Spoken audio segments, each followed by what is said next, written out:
All right. Well, thank you for joining us today. My name is Martin St. Maurice. I'm a associate professor in the biological sciences department at Marquette University. Um, and this is part of this sort of discussion track that has been set up. And so I think the spirit of that, we have about half an hour to talk today about oral exams, oral assessments. I'm going to try my best to share with you the things that I've been implementing in my biochemistry classes that I teach here at Marquette University, and that I will probably start implementing in my introductory biology classes as well. And my hope is that we can have some conversation. And so we have Becca here who's able to monitor the chat, and we'll able to sort of share some of the things that come up through there. So please feel free throughout this conversation to put questions, comments, your own experiences into the chat. Love to hear those, and Becca can share those out. It's also, though, you're also welcome to unmute and share in some instances as well. So if you see there's the right moment and the right time, and you wanna kind of unmute and share some of your thoughts, please feel free to do that today as well. As again, the idea is that this is a discussion where I'm hoping we can have some back and forth, and I hope that I might learn and get feedback from you all as much as maybe the other way around. So I thought I'd start just by giving you a little bit of context of kind of the type of place where I teach, and the kinds of classes that I teach and that sort of thing, because I think it's always kind of, a big question is what kind of environment can these kinds of things be done in. So as I said, I teach freshman biology, I teach advanced biochemistry, I've taught intermediate biochemistry. So I've taught classes as large as 250 freshman students to as small as 13 senior students. I also teach in the graduate program. I have a research lab, and so I'm director of our graduate studies program. I wear a lot of hats, I balance a lot of things, just like all of you. And so to try to give you a sense that despite, I think, all of those various responsibilities that I have, like all of you have, I still feel that these types of assessments are worth the time. And I'll tell you why I think that is, and then, we can talk about it. But to give you a perspective, there's people from all over the world here, and some people know where Marquette University is, some people don't. A lot of people from Canada, and I'm Canadian as well, actually, displaced, but still a proud Canadian. And so not a lot of people know where Marquette University is. There's this town up in the Upper Peninsula of Michigan called Marquette. It was named after the same person, Jacques Marquette, who did all of his exploration here in the Upper Midwest, the Upper Mississippi. But we, Marquette University, are down here in the great city of Milwaukee, and we're this sort of urban downtown campus that's kind of over in this section here. And so we're a private Jesuit university. We have about 8,000 total undergraduates. It's about 2,000 different classmen per year. And so that works out to me usually teaching classes that are in the 70 to 90 range for in the major that I'm teaching in, which is the biology majors, biochemistry majors, physiological sciences majors, that sort of thing. So that kind of gives you a bit of a sense of that.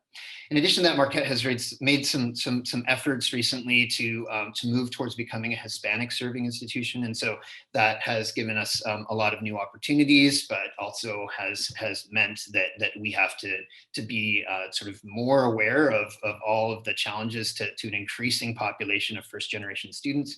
And so I think about that as well when I think about these assessment methods, but that's also somewhere where I'd love to hear from all of you about the ways that these assessment methods might break down barriers to success, might also sort of create barriers to success. And so we'll have that conversation, I hope.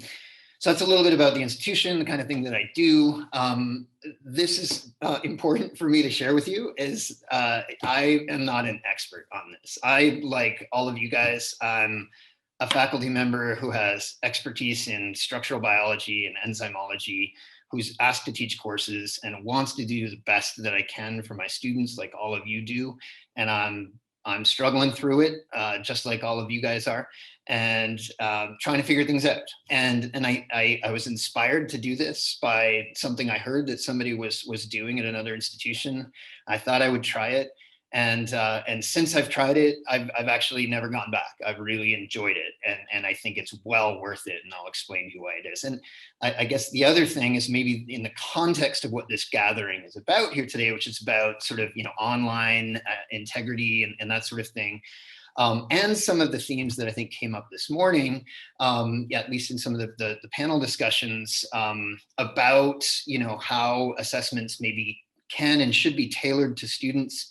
I feel in many ways, and also that discussion about grading versus assessment and that sort of thing. I feel in many ways that this is a format that enables a lot of those things. So I'll share my thoughts and my experiences, but I'm not an expert on assessment. I've never published on this. There's not a lot of publications on this. The vast majority of literature, if you look for oral exams, it's all coming out of medical schools for the most part. So there doesn't seem to be a lot of publications on people doing this kind of thing at the undergraduate level. Maybe I'll try to do that someday. Maybe some of you are thinking about that, and we could talk about that. So to get us started, I think it's useful for us as a group, and certainly for me as somebody who's trying to moderate this, is to kind of get a sense of what people's experience with this is. I mean, you've all come here willingly. Thank you. And so I'm wondering if oral exams are things that you've done, whether it's something you've tried but didn't like, that sort of thing. So I have this first anonymous poll question that Becca will put up for us, and I'll read it out for you. So what is your experience or interest in using oral exams as an assessment method in your classroom? So A, I consistently use oral exams. B, I've tried them, but I don't use them regularly. C, I would consider it, but have never implemented it. D, I'm curious, but unlikely to implement this. And E, I'm very skeptical about the return on investment of oral exams. So we can get that up. I don't know if you have that. Yeah, that up and going. We'll give you some time to vote in on that and kind of get your sense of that.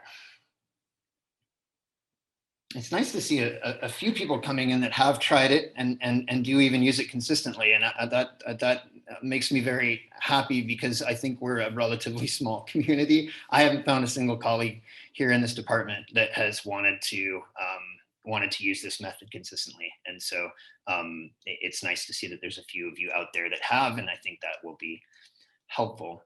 We'll let a few more of these come in. We're not in the majority, just spoiler alert, right? I can see the numbers coming in. It's not like all of us have done it, but it's nice to see that some have.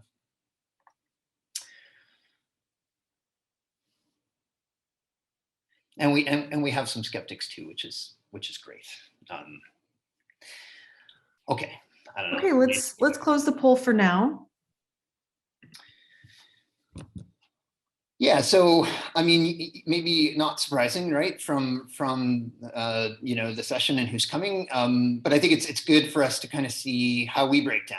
And so 6 of us at least have tried this, or actually more than tried it. 6 of us say they consistently use it in the classroom. So I'll add myself to that, and that makes us 7 of the 42 or so of us that are here assembled. But and then there's another 11 or so that have tried it, but the majority I think are here to consider it, and there's a few that are skeptical. And I think we can maybe talk about the reasons for the skepticism. Maybe it has to do with the effectiveness, maybe it has to do with the time, which is typically what I hear from my colleagues. And so maybe we'll just segue directly into that. If you are hesitant to use oral exams, and that's still the majority of us, I would consider anybody who voted C and beyond, and maybe even those who have done it, what either makes you hesitant about using this, or heck, even if you do use it, what made you hesitant about using it in the first place? Or what are some of the things that you hear? I'm trying to get a kind of a sense of, as a group, what the general hesitancy is. And so should I read this one out again? Or you can start maybe polling for it back at the same time. So if you're hesitant to use oral exams, what would you say is the biggest reason? A, too much time to administer. B, I wouldn't know how to implement it. C, it doesn't seem to be a fair or reasonable expectation of my students. D, the assessment is too subjective. And E, other, if you have sort of other reasons, we'd love to see you pop those in the chat too, just to kind of get a sense of maybe what some of those other reasons are, so we can talk about that. I'll give you a few minutes to kind of think about this one. So we have one comment here that says, we are a Hispanic serving institution with a lot of language, English language learners. So I'm a little nervous about my students' ability to explain their thoughts under pressure. Mm-hmm. I think that's an excellent concern and an excellent comment for really any of us to think about. I'll talk about it a little bit later, but I do see that as a potential drawback of this method, is that it is a heavily oral dependent method, right? You're asking the students to talk, and they need access to a vocabulary that they're comfortable being able to access. I can only imagine what that's like. I used to be French for speaking, and now I can barely manage it. And so if I was asked to give an oral exam in French, I would do my best, but I would be very much more uncomfortable. So I think that's a great point, and I think it'd be worth discussing, you know, maybe some strategies or solutions to that for those who maybe that's the drawback. So, so it's interesting. I mean, I actually, so in terms of the results, right? I mean, maybe none of us would be surprised that the winning comment would be that it would take too much time to administer, because that's certainly what I've heard expressed as the greatest concern. Especially in larger classes is what I'm seeing in the chat. Is some people, one person said it takes so long, another person saying it's hard with larger classes, 550 students. Do you have any comments on that? I do. I mean, I do think that this is something that may reach an upper limit. I think it would be heroic to try to do this in a class of 500, honestly. But I do think this is something that can be implemented. And by the way, I would have some ideas how you could do this in a class of 500 if you felt strongly about it. I'd be happy to talk about some things I've thought about, but I'm not sure I would try it. But I do think that in a group of 100 to 200, it's possible. And I'll try to give you a sense of how I can get through, you know, that number of students, because I have done it in classes of up to about 100. And I think I would try it even with a class a little bit larger than that. The subjectivity, we can talk about that. I think I've got some data to suggest, because I was worried about that, to suggest that it's maybe more accurate than I would have even thought at the beginning. And again, I'd be happy to hear from others that have implemented this. I think we'd all be happy to hear about that. So just before we get to that stage, though, I thought it might be helpful to just tell you how I do it, right? And I don't know if this is the right way. I don't know if this is the best way. It's my way. And so I'll share how I do it, and why I think it's not as time intensive as maybe you might otherwise think. Yeah, we can move on, right? With that, I guess, just maybe in the interest of time, I was going to poll you on this. Well, let's do it. Let's do it quickly. So with respect to time, right? How much time do you think it takes to do one of these in terms of time intensivity? Is that a word? How time intensive do you think that this is to sort of implement and grade an oral exam compared to the time it would take to prepare, deliver, and grade an exam that would include essay style responses? So as kind of a fair comparison, right? Maybe not implementing a multiple choice exam, but let's compare those two. So A, less time to prepare and deliver an oral exam. B, about the same. C, a little bit more time to prepare, deliver, and grade an oral exam. D, a lot more time to prepare, deliver, and grade an oral exam. Relative to, again, if you got a class of 500, imagine doing a class of 500 with essay questions, which maybe you don't do, and I wouldn't blame you because I don't know how you could. All right. So just a quick snapshot with that coming in. So there's it's not, you know, a massive consensus, but the winning, you know, response is that it would take a lot more time. And I think I can tell you that I don't think it takes a lot more time, at least not the way that I do it. I think you could argue a little more time to about the same is usually my argument. So let me show you how I do it. And then, you know, I'd love to hear how others do it as well. And we can kind of take it from there. So, so my oral exam, one of the keys is that I do this in pairs and not in individuals. I could talk about a variety of reasons why I do it that way. One is the comfort of the student.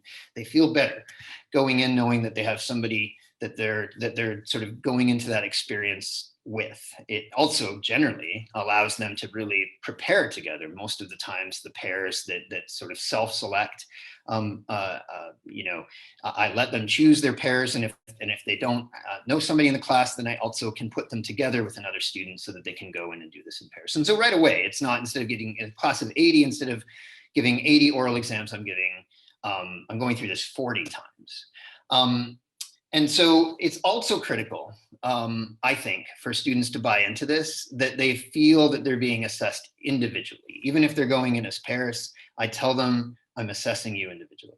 And by the way, I do have examples of some of these on my Course Hero site that, you know, I guess we can link to and stuff. So I do have examples of some oral exam style of questions that I ask them, and of the rubric that I'll show you in just a second that I use. And so you can get a hold of those.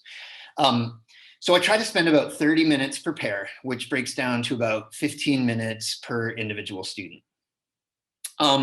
And so what we do is I say, they come in and I say, okay, well, we've got 4 questions that we're going to go through together. And I got to say that the question preparation is one of the easiest things you can do, because it's going to be in an oral exam format. It's going to be conversational. And so you can have open-ended questions. You can have questions that you find out, and this has happened to all of us, you put the question down on paper and then you get the answers back from the students and you're like, that is not at all what I had in mind when I asked that question. You all went way off on it. That's fine in an oral exam, because you can go off with them, right?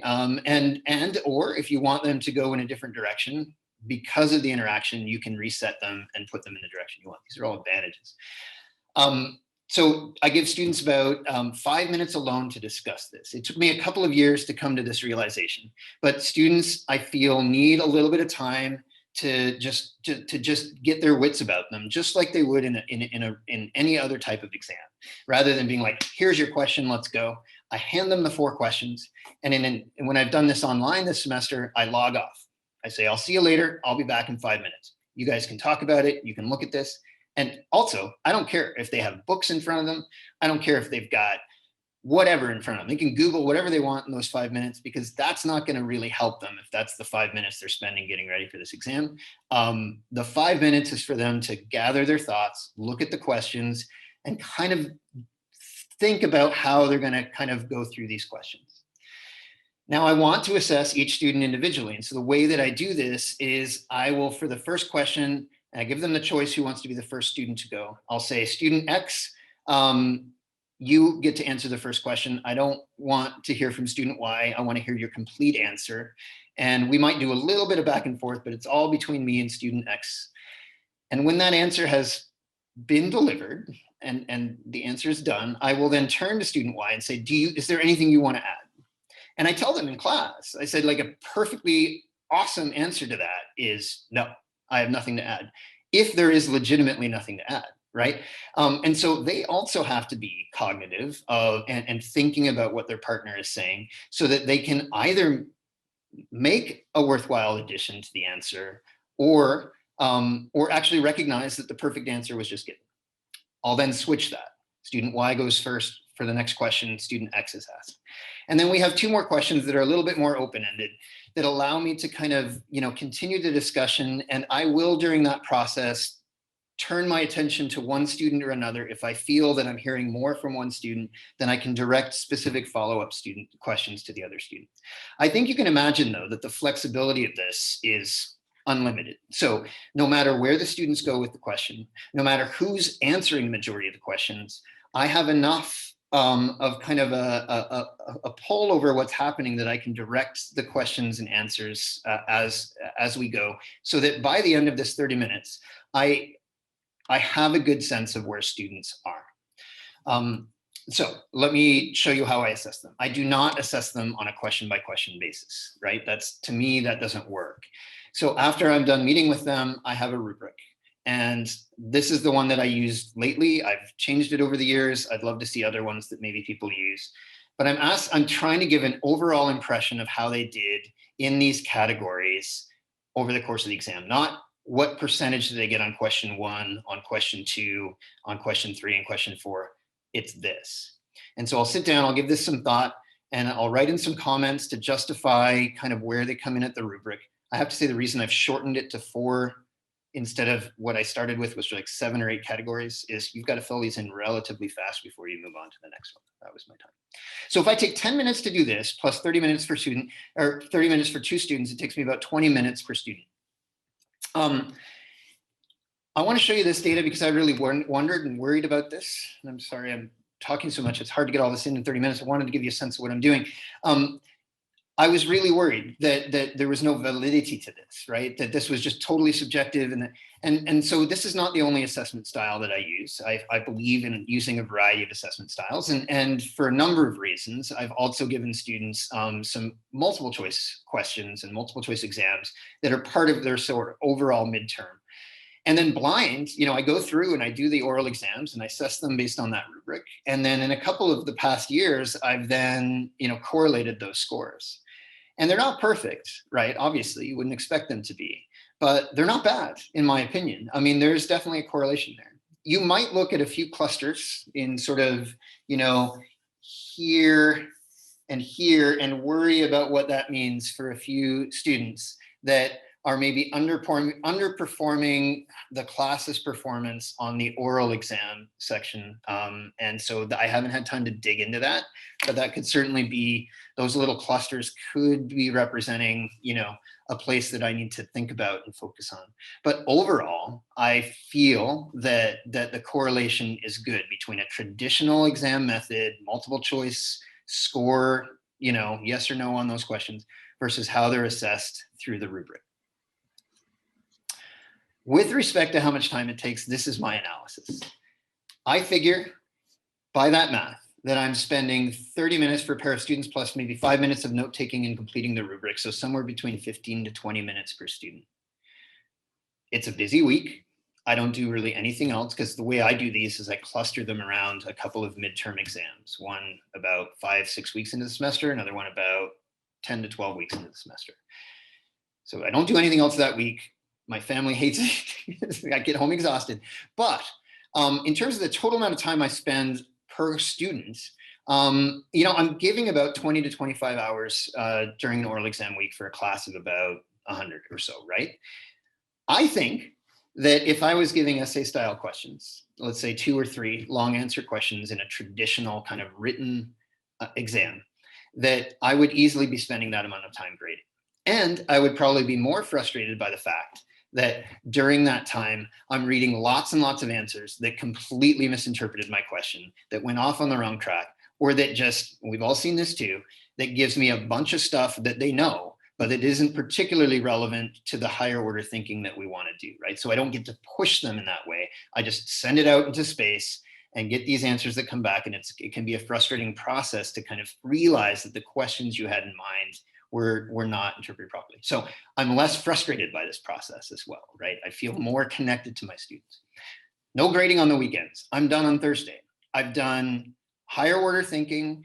I've assessed them much beyond multiple choice questions, and I'm done on Thursday. And I'm not spending my entire weekend with a massive stack of papers to take home and grade. And I like that. And that's what I tell my family Monday through Thursday. It's like, well, I'll be here this weekend.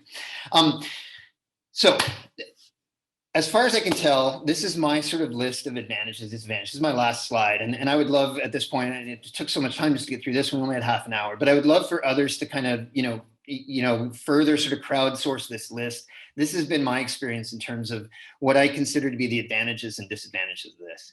Yes, Martin, there's a ton of action happening in the chat, but for the sake of trying to get through the entire presentation, we'll go over some of those questions, I think, when you finish up. Sure. Well, this is, everybody can see what I've written down there, and I think you've heard from me enough. And so this could be a great time. You can see what I've got there. You can comment on these things. But I'd love at this point, to hear what's happening in the chat or other people that want to kind of share their experience. I think that'd be more valuable. So what one person asked, how are students reacting to this? What is the student feedback? What are their thoughts? How do they feel about this versus other types of exams? That's a great question. The only reason I've kept this every year is that the comments I get in my class evaluations at the end almost always go like this. When you first told us at the beginning of class about the oral exams, I thought it would be the worst thing that ever happened to me. At the end of the class, I think oral exams are the best kind of exam you could have ever given us. I hear that time and time and time again. The students actually are frightened as heck about it when you first introduce the concept to them. You have to do a lot of work to get the buy-in, to get them to understand this is a fair method. You will be evaluated as an individual. And you have to do the work in the exam. I didn't get to talk about this, but it's very important to put the students at ease, to give them positive feedback as they're going through the exam. It's very important that they feel comfortable in the process, that they feel supported in the process. You're evaluating them, but you're also giving them real-time feedback, and part of that needs to be positive. If the experience for them is a positive experience, and I've learned that for them it largely is, they feel like they came in, they were assessed fairly, and that they learned more from the process. And the other thing I hear from them is, I've never studied as hard for an exam. I've never felt as, because there's an element of accountability to this, that you can't slink off into the back corner and you know, sort of throw something together and then leave the room. Yeah, you know, you have to be present and accountable. All of those things I've heard as positives from the students, not negatives. Great. Another question was, do you ever use proctors? Someone in the chat mentioned who has also given oral exams, that they use proctors. They found that's been helpful in terms of saving time. Is that something that you've used? I haven't. At first, I did bring my TA in with me just to do them together. Over time, I realized that was a huge ask on the TA to give up that much time during that week, and so I stopped doing it. I would be open to it. I think they'd have to be very well trained, because I think that what makes this effective is that it's a conversation with the expert, right? I mean, let's face it, we're experts that we're teaching the class. There is nobody else that matches our expertise in that subject. And that's what makes it effective, is that no matter what direction the student goes in, you can immediately see the shortcomings in maybe certain aspects of what they're doing, but you can correct them appropriately and positively, and you can recognize the good parts of what are in their answers. And I think it's very difficult to ask a graduate student even, and certainly an undergraduate proctor, to try to kind of you know, have that same level. But there could be some excellent students out there that are totally up for the task, and I think with some training and some feedback, that could help with the process. I don't know what those, maybe somebody wants to speak up, but when they've used proctors, if they found that to be, you know, a problem, or if they find the proctors can get the job done. Great. Another question is about peer assessment. Have you considered that? It's interesting. I haven't. What first inspired me to do this was I heard from a colleague who was doing this, that had an element of peer assessment, where he'd kind of have two groups doing this. And, you know, there was an element of one group that was doing it, sort of assessing the quality of the other group. All I'll say is this: every time students feel like there is a grade at stake, and we heard a lot about grades and their value and their lack of value this morning. Very interesting conversation. But when students hear that there's a grade at stake, especially in a formal assessment, this is a summative assessment, if they feel like they're being evaluated by their peers, man, did they ever struggle with the buy-in at that point. And I need them to buy into this. And so I try not to introduce that piece. I haven't anyway. Great. Okay, so we are at time, but there was one question that I think would be great to answer. Is someone asked about students with disabilities and how you accommodate them, specifically with the oral exam. It's a wonderful question. I have not had cases of sort of significant auditory disabilities, for example. I have had several cases of students who need, let's say, extra time that have gone through the Office of Disability Services. In most cases, I will ask them if they're comfortable doing more of a one-on-one exam, so that we can take more time, so that we can give them more time to read the questions. I can read the questions to them. I've had students with documented cases of anxiety that have brought that up to me, and we've talked at length about how to sort of how this would look. I ensure them that I give them as much time as possible. I had a student recently who had a stutter, and she warned me beforehand. She said, you're evaluating me on my confidence of my answer.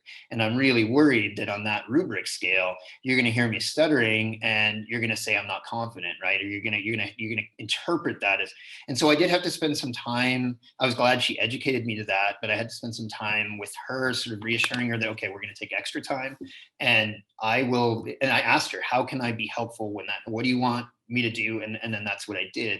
So I try to work with them, but I do think that there may be some cases where there's enough of a physical disability that it might be difficult. And in those cases, you just have to do a workaround, I think. Great. Well, I think we're a bit over time. Do you have any closing statements you want to make, Martin?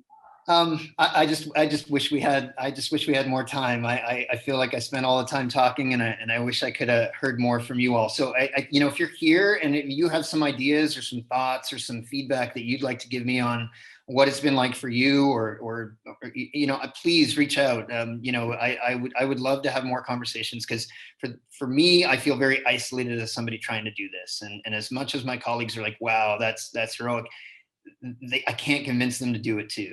So if there's other people out there, maybe there's a small community of like oral exam activists that we can develop, and we can start sort of trying this and spreading the word that it's a really effective assessment method that both instructors and students like and benefit from.